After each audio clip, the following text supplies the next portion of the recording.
Hi, East Texas. Here's an update on our severe weather setup for Thursday. As you can tell, a large portion of the Midwest has a chance to see severe weather. St. Louis down to New Orleans to Houston up toward Tulsa, Oklahoma. That's a marginal risk of severe weather. Inside of that, this area in yellow, including Memphis to north of Houston toward Fort Smith, Arkansas, and perhaps into the Mark Twain National Forest of southern Missouri. That's a slight risk of severe weather. And then right here in East Texas, in fact, from Little Rock to Tyler, an enhanced risk of severe weather. That means we could see numerous severe thunderstorm warnings. Some damaging wind gusts are possible. Even some tornadoes would be possible, and some hail bigger than quarters. Though right now it looks like the biggest threat is going to be wind, and I'll talk about why here in just a second. So we're putting East Texas first by reminding you to download our CBS 19 mobile app. So what you can do on the CBS 19 mobile app is you can watch the progress of the storm with the radar feature. You can also get the latest watches and warnings, and if you have to go to your safe place for shelter, you can take the app with you, and then you can monitor the storms that way. Also, a weather radio is another great way to get warnings. And if we have to go what we call wall-to-wall, meaning that we are on breaking into programming, well, you can listen to us via our Alpha Media radio partners. In fact, Jack FM, La Invasora, The Ranch, or Kicks 105. Any one of those, multiple ways to get your warnings. All right, we need fuel for thunderstorms when it comes to severe weather, and it's certainly the setup here as we head through the day on Thursday. We have dry air clashing with humid air, and it's almost like you're bursting a bubble, right? So you fill that balloon or bubble up, and then when that dry air penetrates that moist air, it just pops. So watch what happens here. You get that one push that comes through along the Red River overnight, first half of tomorrow and into Thursday afternoon. Couple of different pushes of drier air, and that should really help to what we say, lift the air. You need something to lift the air when it's very buoyant, when it's very humid. Drier air can do that, and I think that'll be the case Thursday afternoon. So we could have some very strong thunderstorms thanks to that collision of air mass. All right, you need energy for thunderstorms, and we are setting that up by late Thursday morning. We have strong instability developing across East Texas, from Mineola to Tyler to Palestine to Athens, Canton, back toward Plano and back toward Denton. So you got a lot of instability in the atmosphere. You have that drier air pushing into that instability. You have cooler air also pushing into the air mass.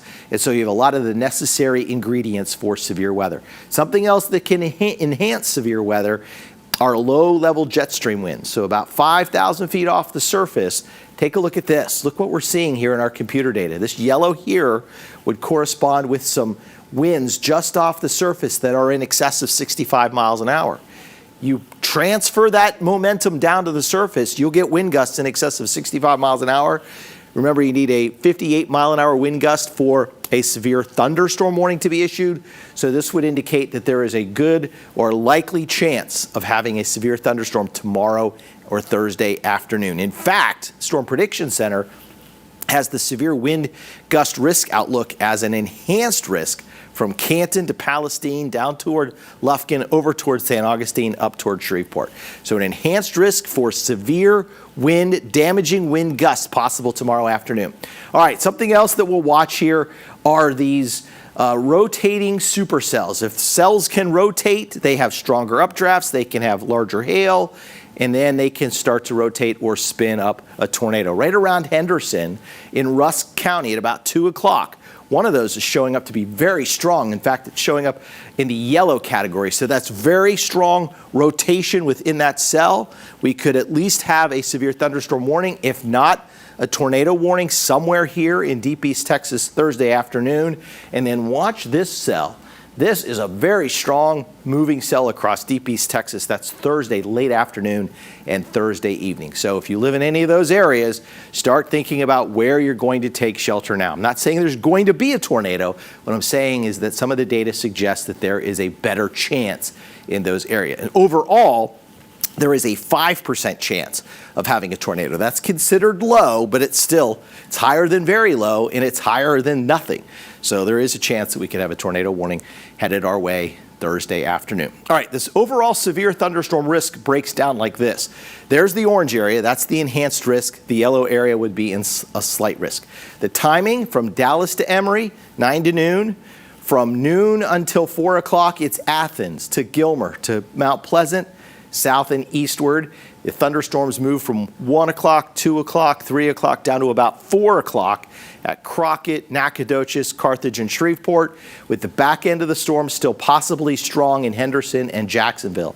Then between 3 and 8, they start to transition and move into deep East Texas, and so that means Lufkin, Nacogdoches Center, and Hemphill are then brought into the equation for strong or severe thunderstorms through the early evening hours. All right, let's play out future skycast for you. There's your low pressure area. This is the cold front. This is part of the collision between that warm, buoyant air and the cooler, drier air. Ongoing Thursday morning will be numerous showers and thunderstorms. Watch the front start to move and plow into that warm, humid air. As it does, multiple thunderstorms develop. In fact, this could be a strong Boeing signature here that moves into East Texas early Thursday afternoon, right here in this leading edge from Longview to Linden to Mount Pleasant. You could be looking at 65 or 70 mile an hour winds. Also back here toward Palestine. Front slows down. This first band of thunderstorms moves away. A second band kind of develops along the southern part of the front. That moves across deep East Texas. I showed you that powerful rotation. That would be that cell there through 7:30 Thursday night. What we call a meso-high develops right behind the thunderstorm. So the sky clears and the weather becomes beautiful Tuesday or Friday morning, and then fog develops and some low clouds develop by Friday morning as temperatures cool into the 50s, and you can see the clouds right there. So it's a big transition from very humid air to less humid air, very comfortable Friday afternoon with highs around 84 degrees, and then we're going to heat back up. Another thing to talk about, besides the wind, besides the tornado threat and the hail threat, the excessive rainfall outlook. The Weather Prediction Center, which is an arm of the National Oceanic and Atmospheric Administration, they issue outlooks for excessive rain, also issue a lot of winter storm products. Well, in this case, they're issuing a slight risk to have flash flooding or excessive rainfall over much of East Texas. Some of our data suggests we could have up to 4 inches of rainfall. In fact, if we look at our future rainfall outlook product, you'll see some heavy rain that moves in, especially Thursday afternoon. Anywhere in that red, that's up to 4 inches of rain. Anywhere in the purple, 1.5 to 2.5. So that's why we have that range at 1 to 4 inches of rainfall. This would be flash flooding. This could cause hydroplaning on cars. This could make some creeks rise. And so remember, turn around, don't drown, don't try to drive into any kind of deep water. All right, so a couple of things to remind you of. Severe thunderstorm warning criteria. We need winds in excess of 58 miles an hour or quarter-sized hail. Something that we're talking about now this year, and we've had a couple of different episodes to do this, or occurrences to do this, severe thunderstorm warning with what we call a considerable tag. That's when the winds are at 70 miles an hour. We had that occur on April 4th and then again on April 11th. Golf ball-sized hail would be another reason that a considerable tag would be applied to a severe thunderstorm warning. And if the winds exceed 80 miles an hour, then a destructive tag is placed on that severe thunderstorm warning, or if baseball-sized hail is noted within that storm.